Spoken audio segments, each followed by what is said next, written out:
code or had an issue, I can go right in. What's fabulous is the FPFs, because we've all been trained, we're all using the language of Danielson, and we're all talking the same kind of evidence. They're trained to record the evidence. It's an extremely objective process. And then the last page of the packet I gave is the rubric that's actually loaded into Teachscape that we use. So when an FPF goes in the field, all they do is type evidence of what they see. Then they come home, they import it into Teachscape, the evidence. Teachscape helps them score each part. It groups the evidence according to the rubric. It helps them score it. And then they can press submit, and feedback goes right to the student. So it's fabulous. It's really neat inside.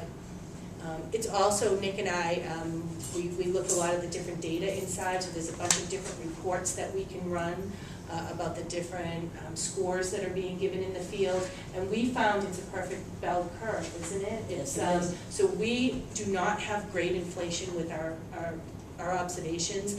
We are not out so there. Pleased to see I know, because you think about it, it's hard. We're not out there saying, "Well, that was good. That was a fun activity." We are recording evidence, and then we're scoring it objectively in Teachscape. We're all doing it the same because we've all been trained, and we know that not every lesson is perfect. You know, there's places to grow, and in certain, again, that introductory, intermediate, and advanced courses, we're looking for different skills as we're out there, so we can see. And what's fabulous about Teachscape is the student then has a whole portfolio of their teaching that's right there. And it's also something we can look at if we have a concern about a student. We can pop in and see, well, okay, you know, Mary might say, what did the FPF report? I can go right in and see it all. So that's the end I have. Are there any questions? Thank you. You're welcome. Do you need this? I don't. Oh. Next. No, pass these around. They're more just, I should know better than to pass something out and then speak. Let people look at it because you really don't need it. Basically, I'm going to talk about quality control through rubrics and how that has evolved and what's going on and continues to go on here at Granite State. This whole, and Pat kind of referenced it with the inter-rater reliability issue, that is, as any of us in any institution, be it public school, higher ed, private, whatever, how people, the ratings occur. And we're moving past the old days of we as college folks could close our door. No one ever came into our room to observe, never mind evaluate, other than through a student survey and so forth. So we're making strides as best we can toward how do we know that students are getting what we say they're getting and so on and so forth. So the amount of data being collected now is growing. So when we started the whole TAC process, we gathered all the rubrics and scoring mechanisms being used across courses and discovered that there were more than a few. There were maybe even hundreds of different, and especially when you work in an institution where most of your faculty are adjunct and you don't have full-time on board, and the geography is the whole state.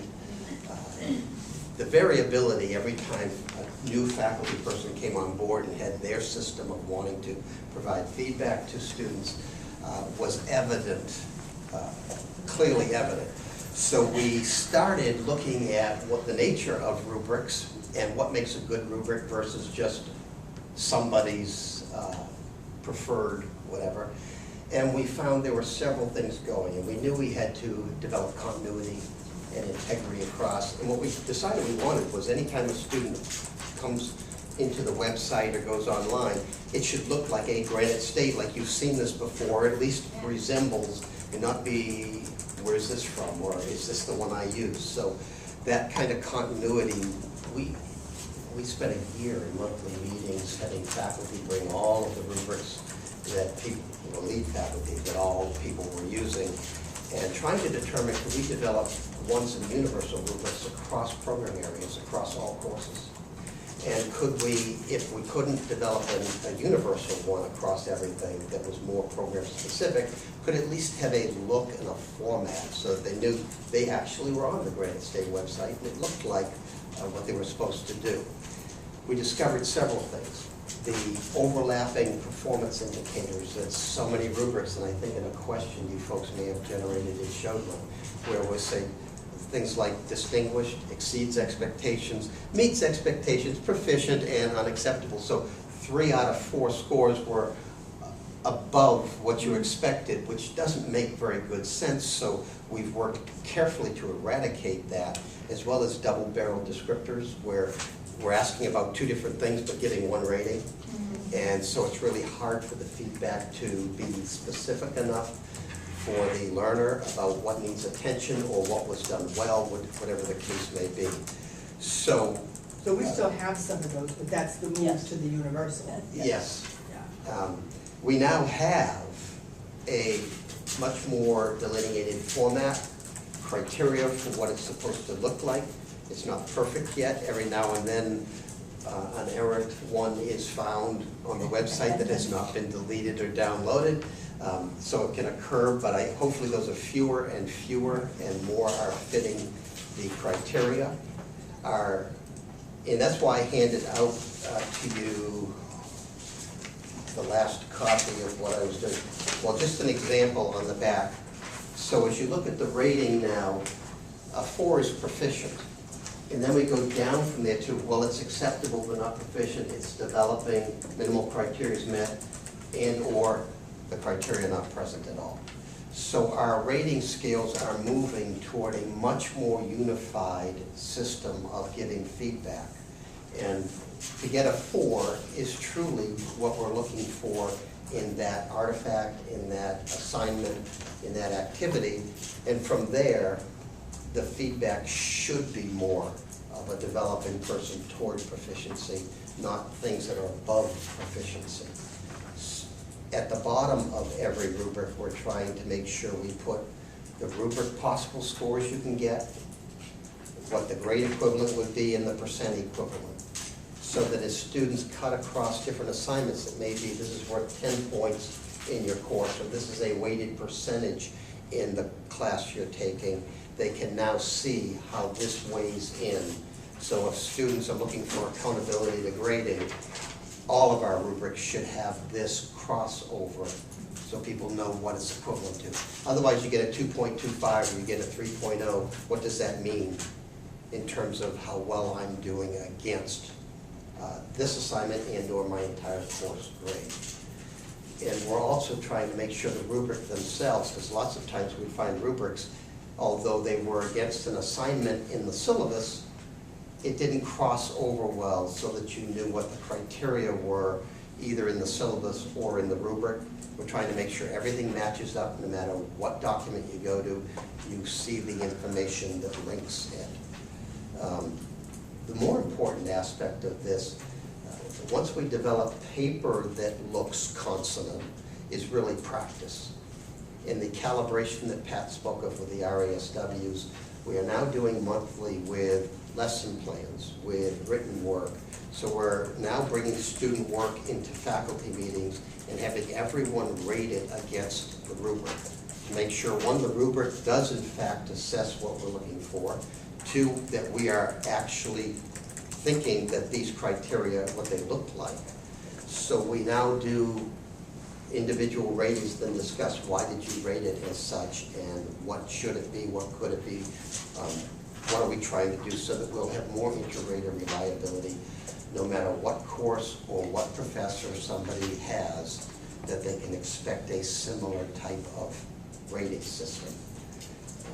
I think that covers most of what we've done. We have narrowed these down. We have 4 or 5 universals that cover a lot of the essential artifacts being collected across any course in any program area.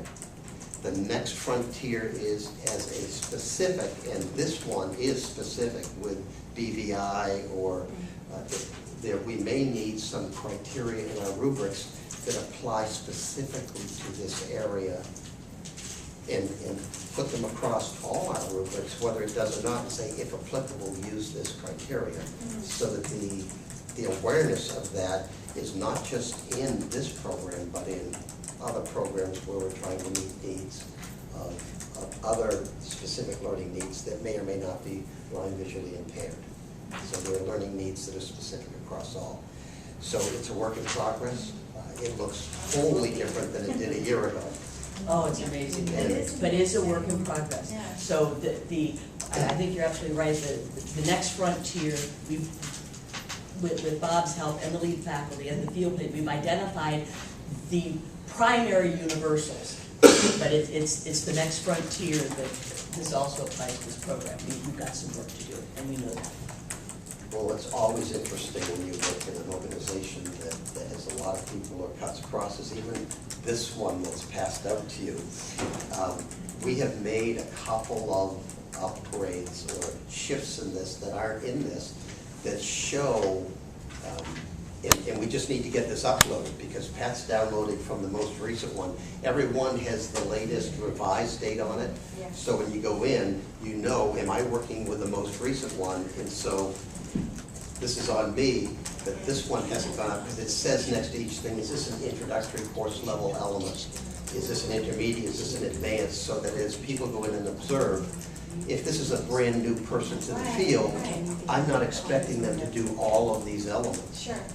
So at least it's cueing both students as they download this, they know what their primary objectives are.